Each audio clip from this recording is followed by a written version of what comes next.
In the heart of a sprawling, ancient city stood a forgotten garden, overgrown with wildflowers and towering trees. It had once been a place of joy and laughter, where lovers would walk hand in hand under the golden light of the setting sun.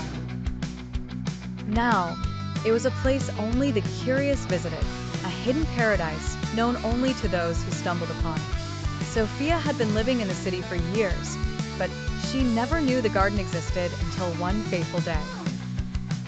She was wandering through the older part of town, exploring winding streets and cobblestone paths, when she noticed a narrow, ivy-covered gate. Pushing it open, she stepped into a world entirely separate from the bustling city outside. The garden seemed untouched by time. Roses climbed up ancient stone walls, and lilacs perfumed the air. The soft sound of birds chirping filled the space, and the distant sound of a fountain echoed through the quiet. For Sophia, it was like stepping into a dream. She felt an overwhelming sense of peace, something she hadn't experienced in years.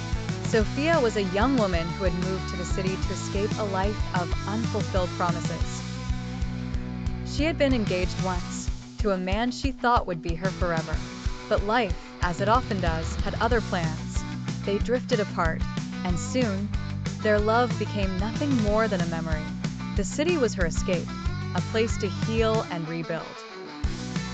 But as she walked through the forgotten garden, memories of her lost love flooded back.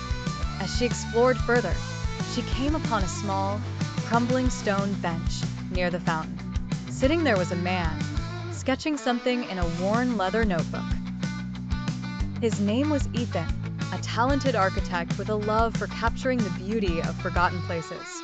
He had discovered the garden years before and had been coming back to it ever since, finding solace in its quiet, unchanging beauty.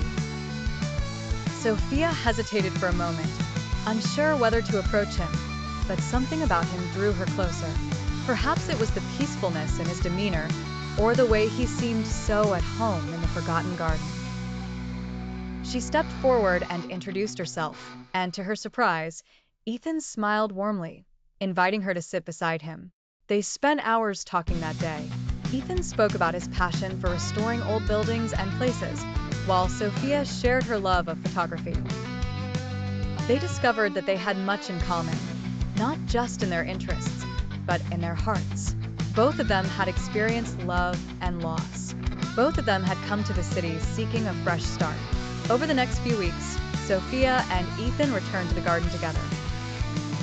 They would walk through its winding paths, sharing stories of their pasts, their dreams, and their hopes for the future. Ethan would sketch, and Sophia would take photographs, capturing the garden's beauty from different angles. As their friendship deepened, so did their feelings for one another. But both were hesitant to acknowledge the growing connection between them.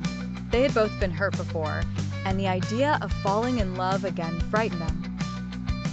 One evening, under the light of a crescent moon, they sat together on the stone bench near the fountain. The garden was alive with the soft glow of fireflies, and the air was thick with the scent of jasmine.